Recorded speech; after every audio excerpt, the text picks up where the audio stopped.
시작을 해볼게요. 요셉 이야기를 어떻게 그동안 들으셨는지 모르겠지만 요셉이 어떤 사람이죠? 예, 꿈꾸는 사람 일단 그렇고, 두 번째는 고자질쟁이, 깐족거리고 형들 앞에서 막 옷자랑하는 그런 사람으로 그동안 들었었잖아요. 앞뒤가 뭐가 좀 맞지를 않습니다. 아무리 봐도. 우리가 도대체 성경을 어떻게 이해하고 있는 걸까? 그리고 여기서 그려지고 있는 이 성경의 인물들은 사실은 이 글자로 한정이 됐기 때문에 우리가 더 파악하기가 쉽진 않아요. 대화나 문맥으로만 확인을 해야 되는데, 일단 꿈꾸는 자가 아닌 건 요셉이 꿈을 꿔서 얘기한 게 아니라 형들이 비웃었던 내용이 꿈꾸는 자예요. 일단 꿈꾸는 자는 말은 틀린 거죠. 우리는 앞으로 요셉에 대해서 자녀들에게 요셉처럼 꿈꾸는 자가 되기를 바란다고 기도하면 안 되는 거예요. 그럼 비웃고 조롱하는 내용이었기 때문입니다. 두 번째로, 만약에 내 아들, 딸이 요셉처럼 국무총리가 되길 원하면 애를 감옥에 보내야 돼요.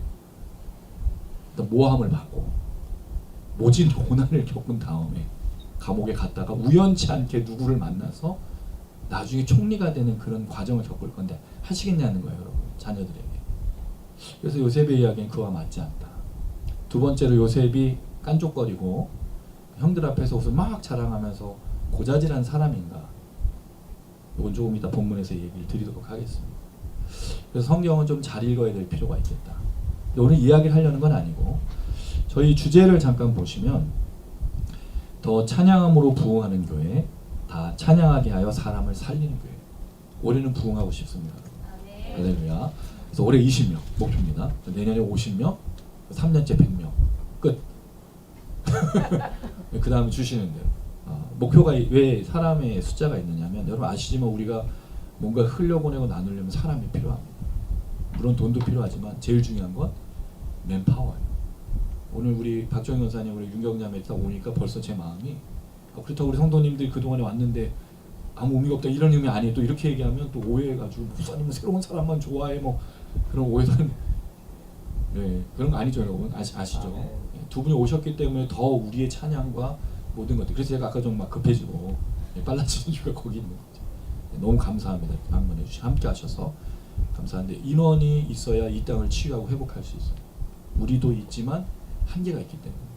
그래서 올해 20명, 뭐 사실 적은 인원이라고 볼 수 있지만, 단계적으로 우리가 가서 우리 이 땅을 치유하려는 그 계획 속에 걸어가고 싶습니다. 그래서 앞으로는 그렇게 홍보도 하려고요. 저희가 오프라인도 예배도 있지만 온라인 예배도 참여하시면 좋겠다. 주태함교회. 그럼 같이 좀 함께 나눌 수 있으면 좋겠다는 생각이 들고요. 그래서 찬양함으로 부흥하는 거예요. 또 마침 또 우리 모든 사역자들이 거의 대부분 찬양 사역하는, 우리 또 박정현 원사님도 만만치 않으시고 이 은사들이. 그래서 찬양으로 저희가 뭔가를 꿈꾸고, 저희가 계획은 그 문화사역하는 그 팀과 찬양사역 팀을 꾸려서 전 세계를 누비고자 하는 게 이제 저의 꿈입니다. 여러분, 우리 60대, 70대, 80대가 돼도 이렇게 이거 하면서도 가려고. 마음에 안 드세요? 별로 기분이 안 좋으실 것 같은데 왜 우리가 그런 걸 해야 되죠, 목사님? 목사님 혼자 나가시라고 그런 표정 같은데 이게. 그런 거 아니죠, 여러분. 같이 그 일을 했으면 좋겠고요. 찬양의 또 놀라운 능력이 뭐냐면 치유가 있습니다. 이게 사람의 노래는 감정을 좋게 해서 눈물도 자아내고 하지만, 찬양은 눈물을 자아내는 게 아니라 치유 역사가 있어요. 다윗이 악기 연주했을 때 악기가 떠나지 않습니까? 그래서 우리가 굉장히 중요한 거예요, 우리의 찬양. 근데 그 찬양은 단지 노래가 아니라 제가 늘 말씀드린 삶이라고 말씀드렸어요. 흘려보내는 삶, 우리에게 은혜가 있는 걸 목소리와 악기로 표현해낼 때 하나님 분명히 이 땅을 치유하실 겁니다. 그리고 우리 교회의 특징, 사람을 살리는 것. 여기 오면 살아나는, 물론 살리는 것 중에 하나가 이제 사발면도 주고 밥도 주고 먹을 것도 주면서 그냥 일만 시키는 게 아니고 채우면서, 그리고 함께 나누면서. 그냥 이 세상은 너무 악하기 때문입니다. 이 세상은 사랑이 없기 때문에, 이 세상은 돌아보지 않기 때문입니다. 여러분, 사람들 오늘 오시면서 표정들 보셨어요? 웃는 사람이 없습니다. 다들 화가 나 있어요. 건들면 가만 안 두겠다. 운전할 땐 더 심각합니다. 양보가 없어요. 그러니까 사람들이 칼치기도 많이 하고 그런 거죠. 어떻게 보면 그 세상 속에 우리를 부르신 그 이유 속에 이렇게 찬양으로 사람 살리는 거예요. 영어로 그리고 우리 민섭 형제가 써준 거예요. A church that revives with more praise A church that saves by encouraging worship이라고 하면서 찬양으로 살리고 또 격려하는 그런 교회. 예, 우리가 올해 이제 창세기 끝나면 요한계시록 기다리고 있는데 요한계시록 5장 13절에 보면 보좌에 앉으시니 어린 양에게 찬송과 존귀와 영광과 권능을 세세토록 돌릴지어다. 우리가 할 일입니다. 평생 찬양하는 그 일을 위해 지금도 시작하는 거고 그렇게 했으면 좋겠다는 생각이고요. 그렇게 함께 달려갈 때 이 찬양의 또 하나의 흐름 중에 하나가 저는 이것을 우리의 삶으로 표현하면 사랑이라고 표현하고 싶은 거예요. 찬양을 삶으로 만약에 예배로 표현한다면 사랑. 근데 여러분 사랑이라고 하면 주로 뭐를 생각하시죠? 교회에서 사랑하라고는 명령 많이 들어주시잖아요. 요한복음 13장 4절 35절 세 계명을 준다고 말씀하시고 서로 사랑해야 세상이 너희가 내 제자인 줄 알라 하는데 그럼 사랑이 뭐냐는 거예요. 그 사랑은 뭐죠? 밥을 대접하고 하는 거? 물론 거기 다 포함되는데 저는 그거를 오늘 두 가지로 공감과 배려라는 거로 좀 생각해 보고 싶은 거예요. 특별히 오늘 본문을 보면서 이 시대에 제일 안 되는 거 공감하지 않는 거. 그 다음에 전혀 사람을 배려하지 않는 거. 너무 무례합니다. 교회도 무례하고 세상 사람도 무례하고 정말 잘못한 건 목회자가 너무 무례해요.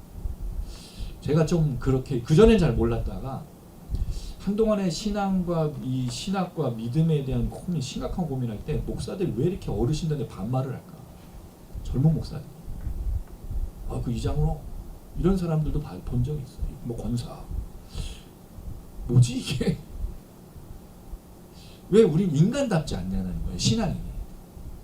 사실 신앙인은 제일 인간다워야 되잖아요. 왜냐하면 주님이 만드신 게 인간으로 만드셨고 하나님이 인간답게 살도록 만들었다면 인간다워야 돼요. 근데 목사는 자기가 인간이 아니라고 생각하는 거예요. 직분자들은 마찬가지예요.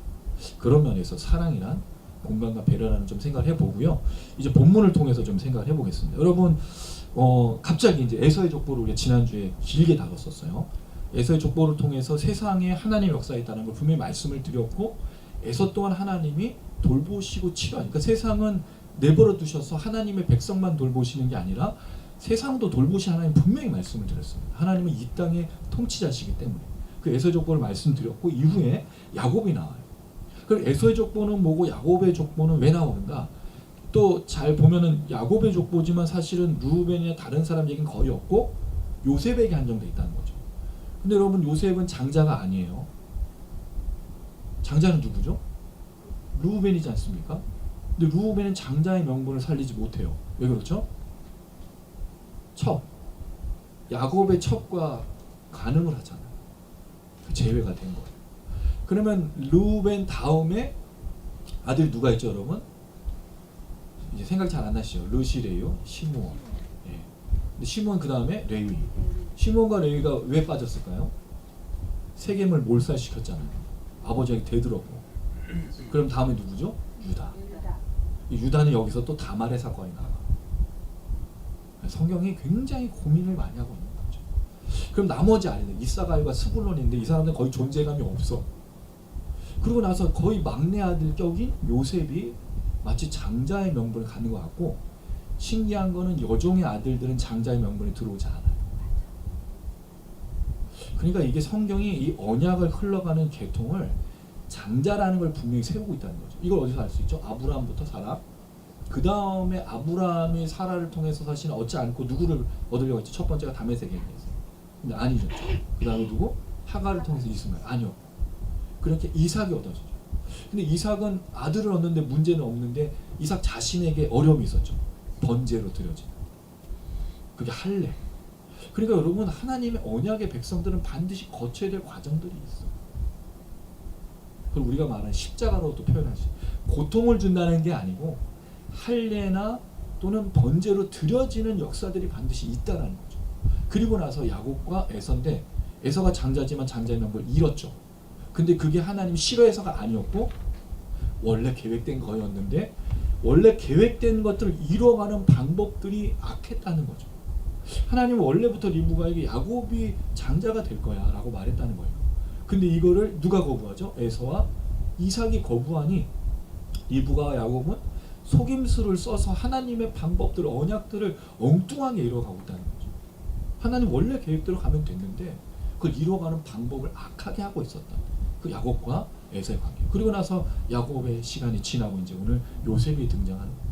근데 이 모든 과정을 보면 언약이 아들에게로 그리고 땅을 상속하는 것으로 계속 연결되고 있어요. 우린 잠시 잊을 수 있고 우린 잠시 세상 돌아가는 것 때문에 하나님의 언약을 놓칠 수 있지만 하나님 언약을 이루어가고 계시는 거예요. 놀랍게도. 그리고 그건 우리에게도 마찬가지입니다. 우리 인생이 그냥 된 인생 같지만 그렇지 않아요. 하나님의 언약의 그 굴레 속에 우리 놓치지 않고 끌어가고 계시는 우리 저 천국에 이를 겁니다. 우린 그렇게 살다가 하나님 품 안에 안길 거예요. 때로 우리가 실수할 수 있죠. 때로 우리가 죄를 저지를 수 있어요. 근데 하나님의 선택한 사람이라면 반드시 그 끝에 서게 될 겁니다. 근데 하나님 선택하지 않은 사람이라면 그 끝에 서 있지 못하죠. 그래서 그런 회개의 역사, 하나님의 은혜를 받고 돌아가는 건 놀라운 거예요. 회개는 아무나 하는 게 아닙니다. 회개는 정말 하나님의 역사인 거예요. 성령이 있는 사람들에게만 나타나는 거니까. 자, 그럴 때 오늘 요셉이 이제 등장하죠. 자, 이 구조를 보면 족보의 내용은 없어요, 사실. 야곱의 족보라고 말했지만 그냥 요셉 얘기예요. 요셉 얘기가 굉장히 길게 되어 있고, 근데 요셉이 사실 언약을 이뤄가는 과정으로 나오진 않아요, 전혀. 야곱과 또 달라. 여기는 요셉의 이야기인데, 왜냐하면 출애굽기를 지금 겨냥하면서 가고 있기 때문에 그렇습니다. 어떻게 이들이 약속의 백성으로 이제 출애굽을 할 것인가가 요셉을 통해서 지금 준비되어져 가고 있고, 에서는 거기 에돔 땅에 가서 준비하고 있는 그런 내용인 거죠. 자, 그랬을 때 1절. 야곱이 가나안 땅 곧 그의 아버지가 거류하던 땅에 거주했어요. 여기는 어디일까요? 이삭을 장래 지냈던 헤브론, 막벨라 굴이 있는 그 땅에 지금 야곱이 있는 거죠. 에서는 어디에?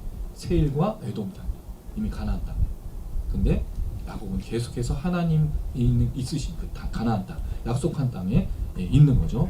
자, 그리고 나서 야곱의 족보가 나오는데요. 자, 2절 말씀을 같이 한번 읽어보겠습니다. 2절입니다. 시작. 야곱의 족보는 요셉이 17세 소년으로서 그들과 매양하실 때에 그의 아버지의 아들 비라와 시바의 아들들과 더불어 함께 있었더니 그가 그들의 잘못을 아버지에게 말하더라. 자, 잘 따라오셔야 될 게 요셉이 17세라고 등장해요. 요셉이 17세였다는 것은 언제부터 17세였냐면 그 야곱과 함께 요셉이 태어난 곳이 하란이죠. 하란에서 태어나서 지금 오는 과정이 17세니까 뭘 봤을까요? 여러 가지 것들을 다 봤을 거예요. 물론 기억나는 게 있겠지만 대부분 성인으로 가는 거의 뭐 5, 6, 7살부터는 기억이 나지 않습니까? 그 17세까지니까 굉장히 긴 세월을 알아오고 보았던 것이 가능성이 있어요. 그랬을 때 소년이라고 말합니다. 17세가 그 당시 소년이었을까요? 소년이 아니죠. 13세 이상부터 할례를 받고 모든 거에 참여하는 유대 민족을 보면 13세부터 시작되는 남성으로 볼 때 소년으로 보기는 어려워요. 이것 때문에 우리가 이제 이 요셉을 뭐로 시작하냐면 고자질쟁이, 깐족거리는 사람으로 표현하려고 자꾸 그러는 거예요. 근데 이걸 소년이 아니라 청년으로 만약 본다면 17세의 청년으로 형들과 함께 양을 치죠. 그럼 이들은 양을 치면서 살았다는 걸 알 수 있어요. 자, 그럴 때 아내들이 나오는데 비라와 실바의 여종이죠. 레아와 죽은 어머니 라헬의 여종의 아들들이 나오는데 함께 있었는데 잘못을 아버지께 말했어요. 여기 잘못이 뭘까요? 그러니까 이것 때문에 이제 고자질쟁이가 된 거예요. 근데 여기 나오는 잘못은요, 그냥 잘못이 아니에요. 나쁜 또는 악한이라고 하는 라라는 선과 악을 나누는 그 개념의 악입니다. 악한 일을 한 거예요. 이걸 어떻게 할 수 있냐면 민수기에 보면 이 악한 것에 대한 이야기들을 말하는 구절이 있어요. 민수기 13장 32절 한번 보시면요. 민수기 13장 32절 정탐꾼 얘기예요. 정탐꾼이 먼저 가서 그 정탐을 했죠. 그리고 와서 보고하는 내용이 민수기 13장 32절인데 같이 한번 읽어보겠습니다. 시작.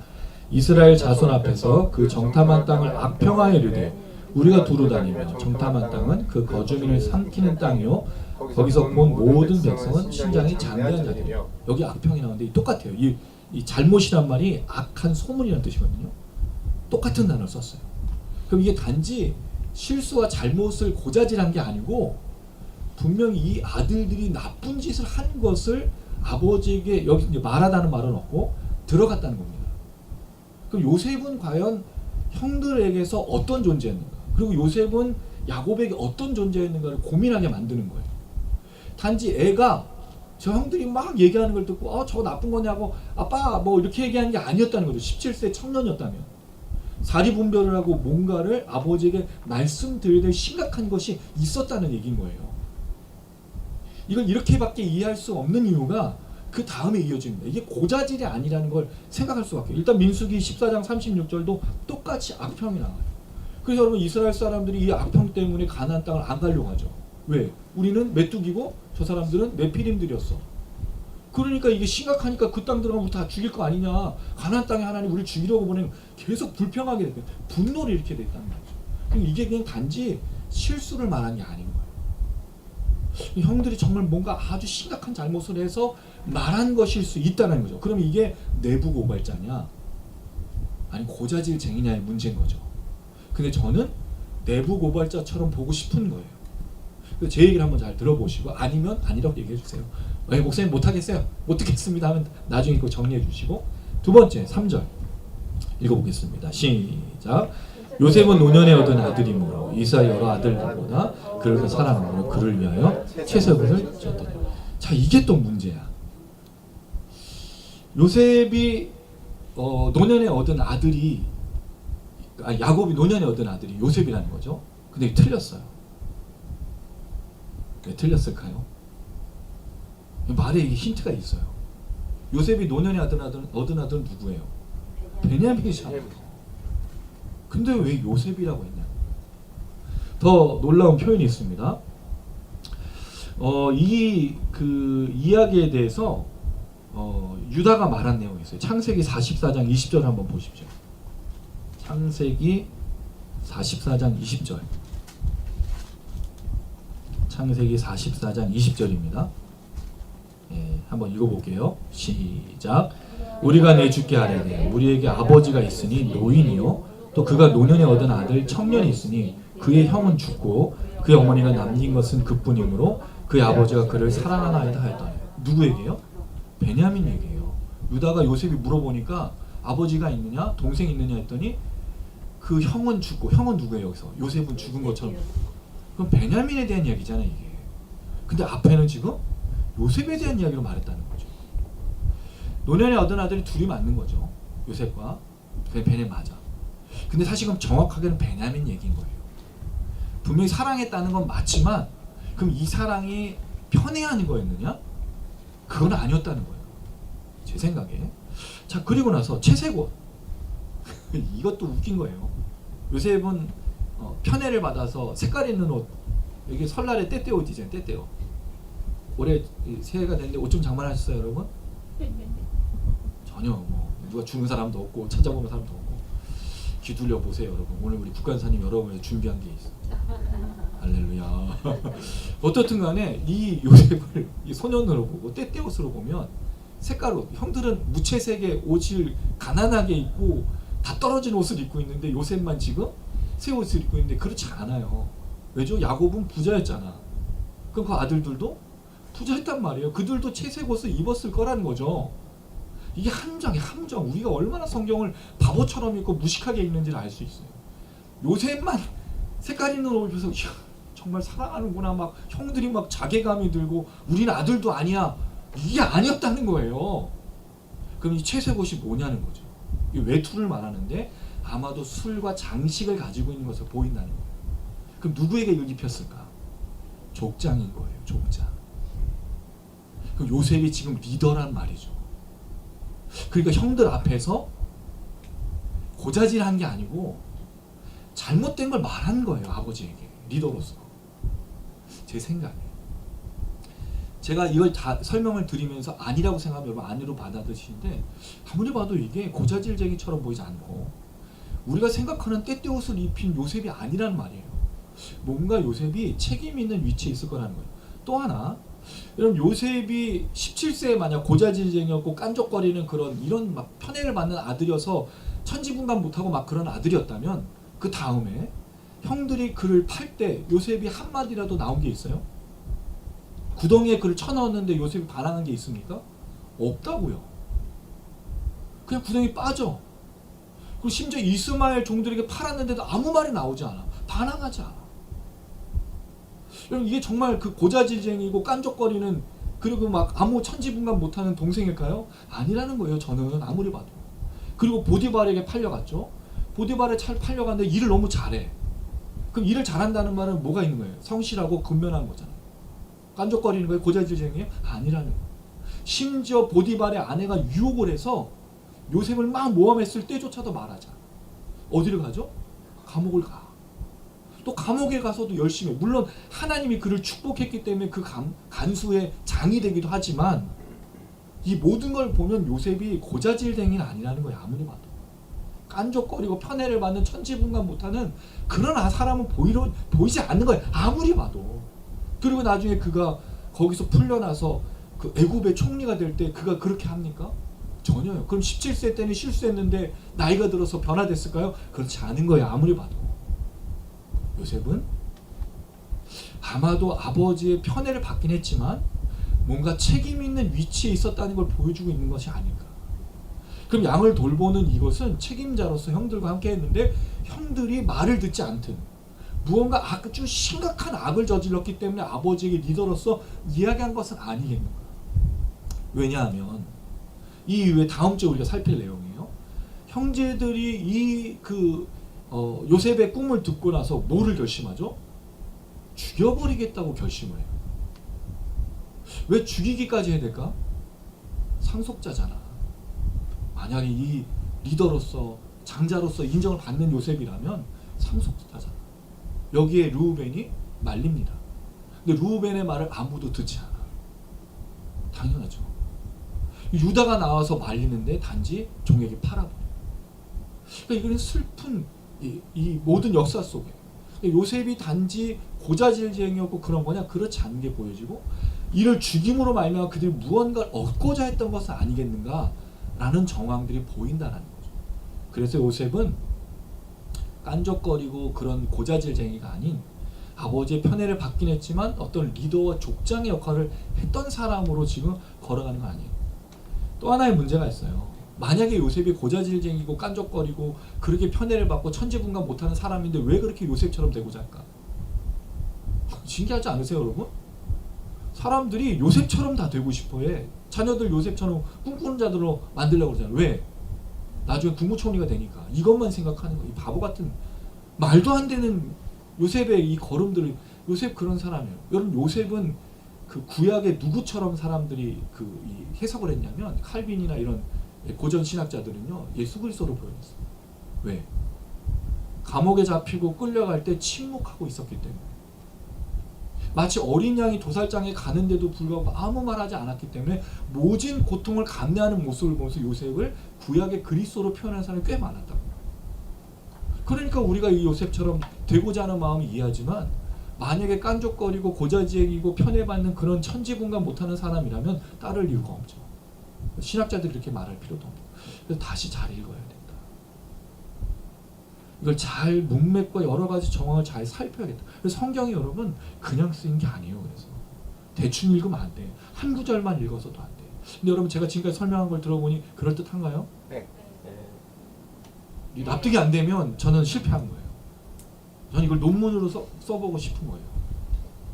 이게 요셉이 만약 정말 그런 사람이었다면 성경이 왜 요셉을 깊이 있게 다루고 있냐는 거죠.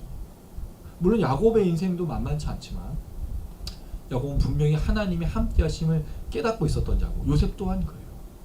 그랬을 때 이 야곱이 단지 이 아들만 사랑해서 한 것은 아니에요. 왜냐면 여러분, 우리가 야곱을 알지만 얼마나 신중한 사람이 이 사람이 후계자 아무나 선정했을까요?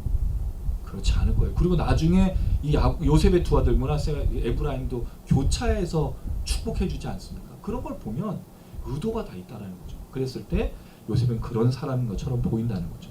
자, 그랬을 때 4절, 형들이 아버지가 형들보다 그를 더 사랑함을 보고 그를 미워해요. 형제들이 보는 거죠. 그러니까 왜냐면 자기 형들 다 놔두고. 그리고 사실 요셉은 거의 막내에 가깝잖아요. 지금 근데 여기서 이제 질문이 한 가지 있어요. 여기 분노하고 미워하는 사람들은 레아의 아들들이었을까? 비라와 실바 여종들의 아들들이었을까? 예, 여종들의 아들들일 가능성이 굉장히 큽니다. 주도해. 왜냐면 뒤에 루벤과 유다, 시몬과 레이는 나오지 않아요. 거의. 이들은 학살에 책임을 지고 좀 인생에서 사라진 것 같아 느낌이. 시몬과 레이 거의. 그래서 아마도 이건 비라와 실바의 아들들이 주도하고 있는 건 아닙니다. 이는 여종의 아들들이었잖아요. 얼마나 심각했겠어요. 왜냐면 야곱은 한 여자만 사랑했어요. 누굴 사랑했죠? 라헬. 그러니까 다른 여인들이 거들떠 아들조차 거들떠보지 않고 요셉밖에 보이지 않았다는 거죠. 자, 그랬을 때 또 하나 편안하게 말할 수 없더라. 이 샬롬이거든요. 샬롬. 샬롬이 무슨 뜻이죠? 평안. 전쟁이 그친 상태. 그럼 편안하게 말 못한다는 건 얘가 고자질하기 때문에 그게 아닌 거죠. 이게 책임 있는 사람이기 때문에 불평과 불만과 악한 일을 눈치를 보게 되는 거예요. 저는 이게 되게 중요하다. 여러분 세상이 왜 악하죠? 악을 내버려두기 때문입니다. 만약에 악에 대해 견제하고 그걸 감시하는 사람이 있으면 악이 활발히 움직일 수 있을까요? 없습니다, 여러분. 왜 이단 신천지 이런 것들이 활개치고 있어요? 내버려두기 때문입니다. 원래 여러분 2년 전에 사실은 그 이재명 대표가 그때 누구야 신천지 이만희 찾아가서 감옥에 넣으려고 그랬잖아요. 근데 그때 멈춰졌습니다. 그때 잡아 넣었어야 됐어요. 왜냐면 살해 무리를 일으켰잖아요. 코로나를 심각하게 만들었잖아. 근데 유야무야 되더니 사라져 버렸어. 지금 날개치고 있는 게 신천지 아니에요. 여러분 지금 신천지들이 신촌에 가면 광고 홍보대에 우리 아내가 얘기해 주는데 신천지가 뭐 뉴스에도 나오고 다 그래요. 신천지를 포함한 많은 이단들이 활개치고 있다는 거죠. 악이 활개치게 지금 내버려. 왜? 지금 악한 시대니까. 악한 자들이 권세를 잡고 있으니까. 그럼 여러분 우리가 멈춰 있어야 되나요? 아닙니다. 선한 자들로 선행을 따라 하나님이 살아계신 믿고 있다면 선을 보여줘야죠. 할렐루야. 그래서 우리가 존재하는 거예요. 그들로 하여금 두려워하게 해야죠. 너 그렇게 하면 잘못된 거라는 걸 보여줘야 됩니다. 그리고 사실 여러분 우리 국민 대다수는요 사실 착해. 말을 잘 안 꺼내. 그렇지 않습니까 여러분? 불만이 있고 있지만 표현 잘 안 해요. 대부분은. 근데 불만을 표현하는 대부분의 사람들이 자기들이 마치 모든 것들이 잘못된 것처럼 끌고 가. 그게 언론과 여론이 아니에요? 가짜 이 거짓 선동하는 거? 실제로 대다수의 국민들은 똑똑해요. 착해요. 말을 안 하는 것 뿐이지. 그럼 여러분 지금 어떻게 해야 돼? 움직여야죠. 잘못된 것에 대해서. 교회도 마찬가지예요. 침묵과 하나님이 알아서 하실 거라는 말은 거짓말이에요. 침묵하면 안 됩니다. 종교개혁이 어떻게 일어났어요? 95개조 반박문을 쓴 루터로부터 시작된 거 아니에요. 누군가 말했다는 거죠. 그 누군가 동조했다는 거죠. 교회는 이래서는 안 된다라고 이야기한 거예요. 근데 여러분 우리가 교회를 뒤집어 엎고 와 다 불태워 이게 아니고 루터가 말한 건 종교개혁은 불태우고 뒤집어 엎으려는 게 아니었어요. 바꾸고 싶었던 거예요. 잘못된 것들을 선한 방향으로 바꾸고 싶었던 거예요. 사실 그게 그리스도인들이죠. 그리고 우리가 제일 잘하는 거 아까 말했던 공감과 배려를 도 싸움도 물론 필요하지. 그게 여러분 이 시대에 필요한 거 아닙니까? 그러니까 이 요셉 때문에 그들에게서 편안하게 마음껏 하지 못하는 거죠. 누군가가 지켜보고 내가 널 지켜보고 아이씨 이러고 있으니까. 이게 되게 중요한 겁니다. 중요한 거. 자 그리고 나서 요셉이 이제 꿈 얘기를 하죠. 자 이 꿈 얘기도 또 문제가 돼. 요셉은 얼마나 편애를 받고 있으면 막 꿈 얘기를 막 함부로 얘기해. 형들한테 막 자랑해. 나 이렇게 사랑받고 있어. 당신들이 나한테 꿈을 그 꿈에서 꿀었어, 엎드렸어 이것들아. 이런 요셉으로 받아들이게 하는데 과연 그럴 거냐는 거죠. 자 읽어볼게요. 6절 시작. 요셉이 그들에게 이르되 청하건대 내가 꾼 꿈을 들으시오. 여기 뭐가 나옵니까 그러면? 청하건대. 이게 나라고 하는 히브리어인데 바라건대 제발 부탁입니다. 뭘 말하고 있는 거예요? 플리즈. 영어의 표현에 대해서 우리 지난번 구동희 목사님 얘기하셨지만 영어에 꼭 플리즈가 안 들어가도 그냥 영어를 써도 관계 속에서 그게 부탁처럼 느껴진다고 말하는 것처럼 근데 여기 청하건대를 넣었잖아요. 그럼 분명히 요청한 거고 들어달라고 말한 거예요. 그리고 여러분 여기는 없지만 사실은 이 그 힘내라고 하는 감탄사가 몇 번 빠졌어요. 여기만 그런 게 아니라 두 번째 꿈 꿀 때도 똑같아요. 설명할 때 거기에도 뭐가 있냐면 보십시오. 들어주십시오라는 말이 있어요. 그럼 요셉이 강제한 게 아닌 거야. 명령한 게 아니라 제발 형들 내 이 꿈을 좀 들어봐 주십시오라고 말했다는 거죠. 왜냐하면 지금 우리가 이 요셉을 추적하고 있는데 만약에 요셉이 고자질쟁이고 아까 말했던 천지분간 못하는 그냥 17세에 막 이런 놈이어서 그랬으면 모르겠지만 그렇지 않다면 분명히 형들에게 어떤 태도를 취했겠냐는 거예요. 무례하지 않았을 거란 말이에요.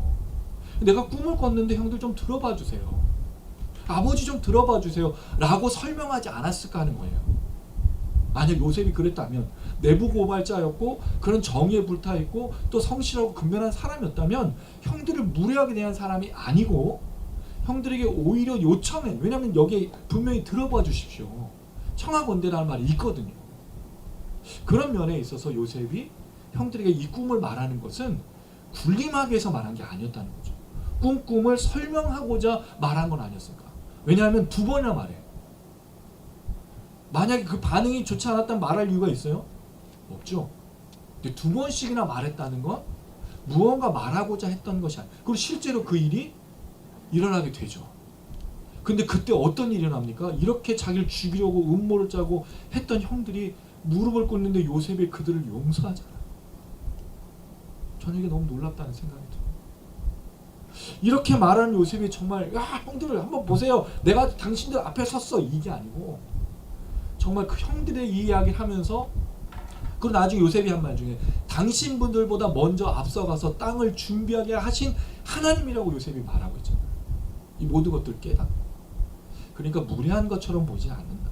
그랬을 때 꿈을 얘기합니다.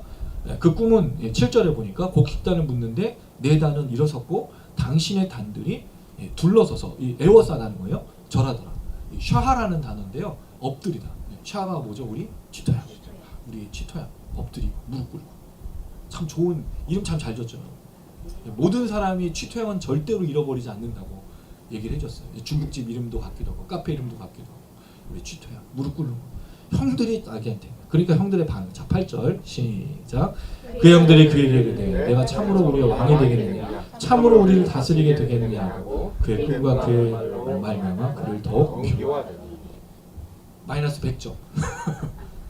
이 요셉의 이야기를 듣고 마이너스 100점. 주목, 만땅 이렇게 된 거예요. 게이지가 확 올라간 거죠. 왜? 처음도 좋지 않고 밀고자였고 또 아버지의 사랑을 받고 있으니 이 형들이 얼마나 싫어했겠어요.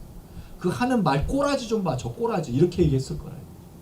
더 이 꿈까지 자랑하고 있으니 얼마나 이들이 시겠을까요. 자 여러분 여기서 보면 재밌는 게 있어요. 여러분 좀 그 온도를 좀 낮춰줄 수 있는지 좀 꺼주세요. 그 형들의 눈과 요셉이 보는 것과 굉장히 차이가 있는 게 뭐냐면 형들은 지금 이 요셉을 어떻게 보고 있죠? 고자질쟁이, 천덕꾸러기, 사랑받고 있는 편애하는 아들 그리고 꿈까지 말함으로 자기들을 괴롭히는 아들로 받아들이고 있다는 거죠. 실제는 그게 아닙니다. 여러분 누군가의 이야기를 우리가 온전하게 받아들이기가 쉽지가 않아요. 그런 의도로 말하지 않았는데 그런 의도로 말했다고 우리가 받아들이는 거예요. 저 눈빛 봐. 저 행동 봐. 근데 여러분 이게 의외로 많습니다. 저도 좀 그런 편이었어요. 저는 예전에 누가 무슨 말을 하면 나한테 뭐 잘못했다고 말하는 무조건 내 잘못인 줄 알고 굉장히 스스로를 이렇게 올가매기도 하고 스스로를 어렵게 만들기도 했어요.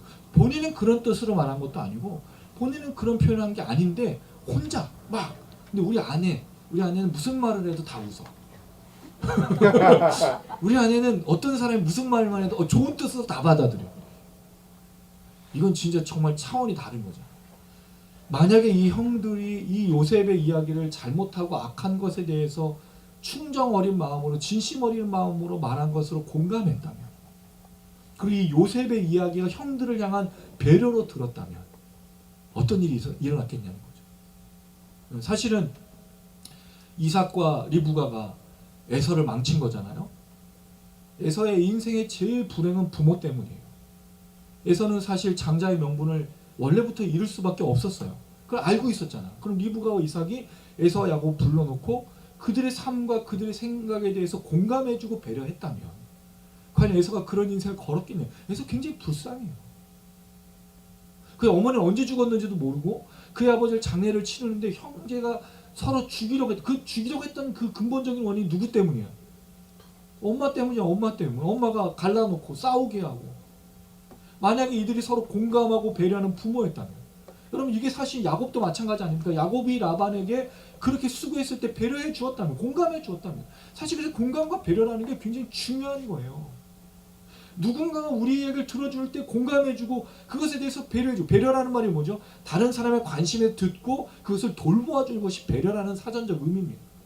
듣고 그 사람에 대해서 도와주는 게 배려예요.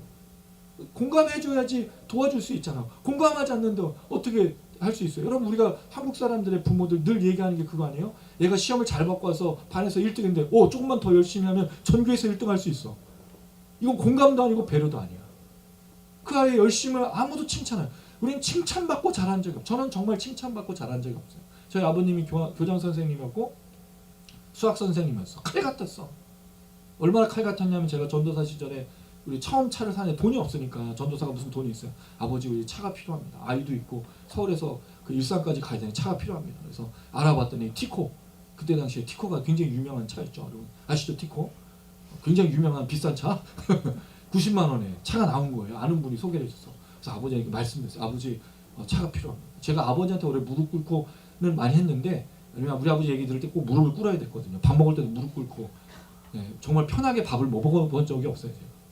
그리고 밥 먹는 동안에 한 3-4시간 훈계를 듣고 그렇게 살아도, 그러니까 아버지에게 부탁하는 게 너무 어려운 거예요. 그래서 아버지한테 제가 진짜 입을 열어서 아버지 자동차가 필요합니다. 그때 우리 아버지가 진짜 선심 쓰셨어. 그래서 차를 사주신 거예요. 그럴 뿐이 아니야. 자기를 위해서는 많은 돈을 쓰지만 절대로 누군가를 위해서는 돈을 쓰지 않는 우리 아버지. 그리고 정말 재밌는 게 명절 때 친척들이 모여서 고스톱을 해요. 그래서 아버지가 딴 날이 있어. 그럼 아버지가 500원을 안 줘. 정말 많이 땄는데 500원만 주는 거예요. 근데 선심 쓴 거예요. 그게 우리 아버지는. 우리 아버지 듣고 계시죠? 정말 행복하게 살고 계시죠? 어쨌든 그 아버지가 티코를 사주셨어요. 90만 원. 얼마나 복된 일이에요. 근데 문제가 뭐죠? 차를 사면 뭐가 있어요? 보험 들어야지. 차량 등록해야지. 돈이 없잖아. 카드 빚을 지는 거예요. 차 사서. 우리 아버지가 좀 여유 있게, 아들아 차 살면 뭐도 필요하고 뭐도 필요하니까 이거에 더 있어야 되지 않겠니? 공감해주고 배려했다. 제가 카드 빚을 지지 않았어요. 그냥 그런 생각이 드는 거예요. 사주신 게 나쁘다는 게 아닌데 사실 배려가 필요한 거잖아요.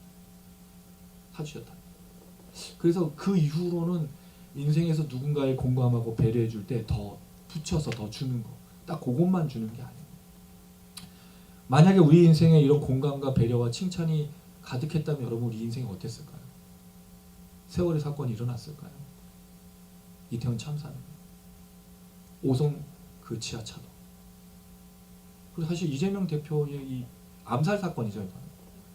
이런 사건들, 묻지마 범죄는 계획범죄잖아요.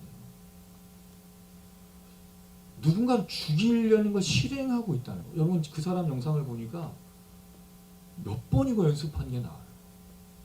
죽일 작정하고 따라다닌 거지. 여러분 세상을 어떻게 살아요? 스토커들이 있고, 지금 스토커들도 잘 다뤄지지 않지만 여러분 진짜 심각하거든요. 그럼 스토킹 범죄는요, 범죄도 아니야. 훈방받고 나와. 그 사람 집 앞에서 기다리고 있어.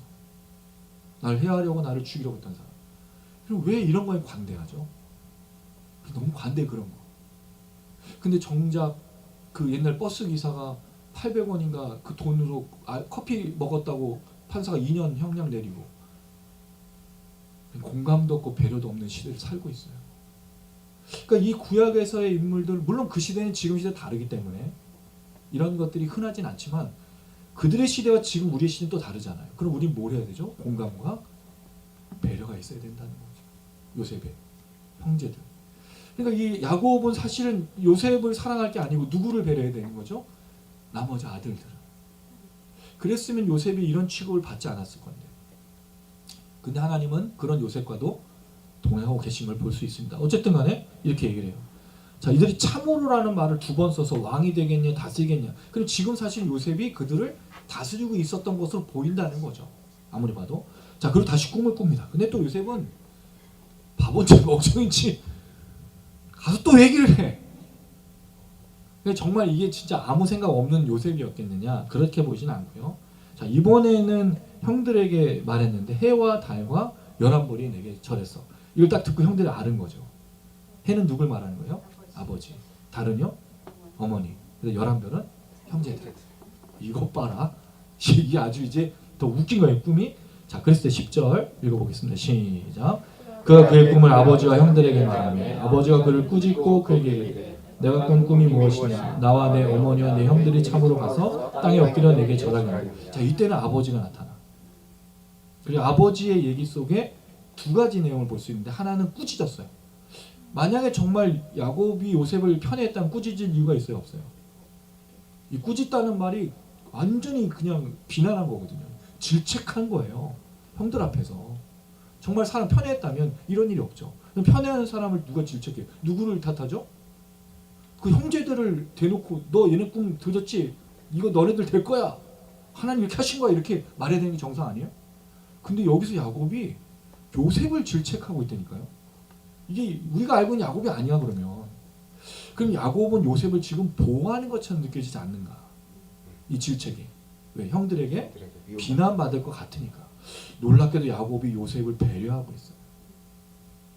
그런 생각이 든다는 거지. 이 정황상을 보면 또 하나 겉으로 드러나는 것 중에 문제가 한 가지 있죠. 이 꿈에 뭐가 문제예요, 여러분? 잘 읽어보면 달이 없어. 달은 이미 죽었잖아요, 라헬은. 그럼 여기 라헬이 없잖아. 그럼 이 꿈은 틀린 거지. 그래서 이걸 들어서 지금 형들 앞에서 욕하는 거예요. 질책. 네 꿈은 틀렸어. 근데 이걸 잘 보면 욕하고 질책하려고 한 게 아니고 요셉을 배려해서 형 앞에서 욕을 하는 거죠. 야곱이 이 면에 있어서는 또 지혜로워. 이런 배려가 이전부터 있었다면 참 후회되는 얘기. 근데 여러분, 이게 어쨌든 그렇다고 해서 우리는 지금 성경을 나중에 읽고 그 당시 얘기를 하는 게 아니라 그 나중에 우리가 지금 이걸 얘기하는 거기 때문에 이렇게 말하는데, 우리도 그렇다면 동일한 얘기를 했을 거란 말이죠. 후대에 우리가 읽고 있으면서 지금 생각하는 거예요. 근데 여러분, 이 얘기를 잘 들어주십시오. 정말 배려가 필요한 거예요. 사랑하라는 명령, 서로 돌아보아 사랑과 선행을 격려하고 모이기를 힘쓰라고 말했는데 그 사랑이 뭐냐고요? 그 선행이 뭐냐고요? 저는 그게 배려라고 생각하는 거예요. 목사는 성도들을 배려하고, 성도들은 목사를 배려하고, 목사들은 직분자들을 배려하고, 직분자들은 성도들을 배려하면 그 교회는 어떤 교회가 될까요, 여러분? 아이쿠 목사님, 아이쿠 장로님, 아이쿠 성도님 하면서 신나지 않겠습니까? 아닌가? 서로 얼싸하면서 아이고 오셨냐고 막 반갑구만 하면서 행복하지 않을까요? 여러분, 최근에 누구한테 배려받아 보신 적이 있으세요? 심지어 운전할 땐 배려라는 건 없죠. 여기에 끼어들기만 해봐. 저거 하면서 진짜 많은 걸 경험해요. 막 그 깜빡이 오래 켜고 가도 절대로 안 넣어줘요. 쫙 지나가면서 또 그 창문을 또 내리면서 싹 가지. 또 배려가 없어요. 배려가 진짜 배려가 없어요. 그래서 여러분, 우리가 가끔 누구한테 뭐 자리를 양보하고 누군가가 슬퍼하고 있는 막 그렇게 해코지하고 있는 사람 가서 안아주면 공감해준 것 때문에 감동하는 이유가 뭘까? 배려와 공감이 없는 시대 살아요. 근데 배려와 공감이 분명 그 사랑을 통해서 놀라운 변화를 일으킬 겁니다. 아무것도 아닌 것 같지만 차 한 번 넣어주고, 뭐 어떤 거 할 때 누군가를 짐을 들어주고. 최근에 어떤 페이스북의 목사님이 그 얘기를 했어요. 터미널에서 그 베트남인가 그 외국인 부부가 짐을 싣고 타는데 짐이 너무 많은 거예요. 사람들이 뭐라 그랬을까? 1, 2분만 지나면 우리는 사람들 뭐 하죠? 욕하면서 목사님이 싸운 거예요. 이거 짐을 들면서 가만히 좀 계시라고 목사님 들어주면서 이 베트남 사람들을 막 위해 주려고 막. 근데 한마디 하셨어요. 그렇게 화내지 말고 좀 짐 들어주면 안 되냐. 이게 저는 되게 와닿은 거예요. 화내지 들어주지 않잖아요. 화내지 말고 들어주면 더 빨리 갈 텐데. 다 빨리 싫으라고. 저 사람들 한국 사람도 아닌데 왜 이렇게 하냐고. 니들이 좀 들어주면 빨리 가지 라고 얘기했던 거. 저는 이게 되게 중요하다 생각하는 거예요. 여러분, 아무것도 아니잖아요, 사실. 이 세상을 막 크게 바꾸려고 우리 그렇게 얘기하지 않았어요? 막 땅을 돌고 뭐 여리고성 13바퀴 막 돌듯이 막 돌고 무너져라 막 하는 거. 그게 중요한 게 아닌 거예요. 옆 사람에게 손잡아주고 옆 사람 말을 들어주고 옆 사람을 배려하는 게 제일 중요한 거예요. 그게 무너뜨리는 거지 않습니까, 여러분? 옆집하고 싸우지 않고. 그럼 층간소음도 없어지고. 사실 여러분, 층간소음이 생길 수밖에 없어요. 우리나라 구조상 이게 뭘 타고 저기 뭐 무슨 관을 타고 어디서 나오는지 아무도 모르잖아요. 우리 집이 아닌데 막 옆집이 막 난리치고 있는데 밑에 집에서 우리 집이라고 얘기하고 스피커 위에 틀어놓고 같이 막 꽝꽝거리고. 구조를 잘못 만들어서 그러면 구조를 잘못. 평생 아파트는요 층간소음이 안 날 수가 없는 거예요. 개인 집을 이사하셔요. 네. 단독주택. 네. 층간 소음이 없어. 우리 집 애들이 거기 이사 갔을 때 한 말이 있어요. 아빠 막 뛰어도 돼. 마음껏 밤새 뛰어. 예. 쓰레기 문제도 없어. 주차 문제도 없어. 한국만 이상한 거야. 아파트에 그렇게 윗집 똥이 아랫집 똥으로 흐르고 똥이 흘러가는 그 아파트에 살면서 뭐가 그렇게 화가 나고. 거기 살면 뭐 대단한 거예요, 여러분. 예, 형을 이번에 만나서 그 책을 받아왔는데 거기 아파트가 120억. 아파트 한 채가 120억. 80억. 80만 원이 아니에요, 여러분. 120억, 80억. 그런 차는 다 포르쉐 뭐 이런 게 기본. 우리 형이 그런 데서 일을 하고 있더라. 근데 그게 부럽진 않아요, 여러분. 차라리 그 돈으로 다른 걸 할 거예요, 저는. 집은 싼 거, 여러분 우리 동네 엄청 쌉니다. 뭐 1, 2억이면 사. 그리고 저희 꿈이 있죠, 여러분. 우리 은퇴하면 어디로 갈까요? 다 지난주에 다 녹음해놨어요, 여러분. 우리 시골로 가기로 했어요. 다 기억하고 있습니다, 여러분. 저는 분명히 저는 다 기억. 다 내라고 대답했어. 시골로 가서 여러분 우리 시골을 부흥시킬 거예요. 할렐루야. 집이 널렸어. 이 공간과 배려가 사라지는 거죠. 그 벽으로, 그 집으로, 담으로. 예전에는 우리 그러지 않았잖아요. 이웃집 막 담 너무 저 이런 얘기하지 않았으니까 저 5살 때, 7살 때까지 남의 집 문짝도 뜯어와서 우리 집에 갖다 놓고 저희가 동네에서 그런 개구장이었더라고요. 그때는 개구장이더니 지금은 개구장이 아니죠. 감옥에 철컹철컹 감옥 가는. 그때 당시엔 그래도 누구도 뭐라 그러지 않았다. 그게 그냥 우스금으로 넘어가요. 수박서리도 여러분 누가 뭐 수박서리 한다고 뭐 그랬어요. 막 웃고 하는데 지금 수박서리 일단 총맞기도 하고 감옥도 가고 뭐 그런 거예요. 물론 그게 좋다는 게 아닙니다. 남의 걸 가져가는 게 좋은 건 아니지만 정말 이 시대의 심각한 문제죠. 우리가 새해를 새하면서 이 말씀을 보고 있는데 요셉과 이 형들의 관계가 왜 이렇게 됐을까? 이게 얼마나 긴장과 갈등이에요. 근데 이렇게 만든 원흉이 누구죠? 야곱이잖아요. 야곱, 아버지. 이걸 못 풀어간다는 거죠. 풀 수가 없어요. 야곱만의 문제는 아니니까. 자, 그리고 11절 마지막입니다. 시작. 그의 형들이 시기하되 그의 아버지는 그 말을 간직해 두었더라. 놀라워요. 시기한다는 말 질투하고 증오하고 원한을 갖는데 아버지가 그 말을 간직하다는 말이 지키다, 붙들다는 뜻이거든요. 그 말을 기억하고 있는. 이건 주로 누가 하죠? 어머니들이 하는 거잖아요. 리브가가 그 말을 기억하더라. 사라가 그 말을 기억하다. 마음에 두었더라. 근데 야곱이 왜? 아내가 없으니까.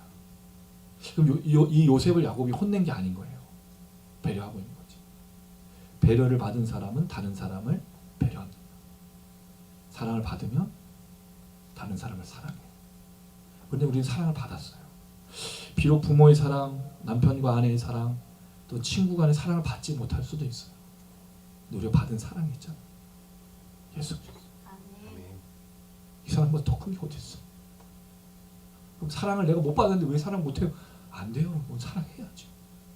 내가 받은 사랑이 어떤 사랑인데, 내가 어떤 걸 갖고 있는데, 내 속에 뭐가 흐르고 있는데, 그럼 당연히 사랑하고 공감하고 배려해야 돼요.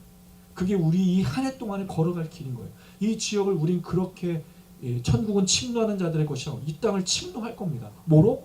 사랑과 공감과 배려로, 나눔으로, 흘려보내, 치유와 회복으로. 그런 시대여야 해요. 그렇지 않으면 이 땅에 미래가 없습니다. 가정에 미래가 없습니다. 우리 주변에 미래가 없습니다. 우리 자신에게도 미래가 없어요.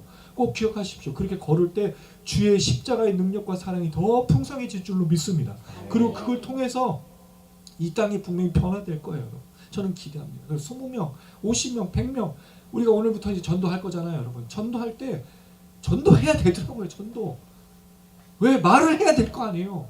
당신을 누군가 사랑한다고 얘기해야 될 거 아니에요. 그걸 모르니까 사람들이 사랑받지 않고 있다. 나는 버림받은 존재라 나는 오늘 죽어야 된다고 생각하는 아닌 거예요. 사랑받고 있다고요. 하나님 당신 부르고 있다고요. 하나님 당신 기다리고 있다고 말해줘야 된다고요. 말해줘야 된다고. 누가? 우리가.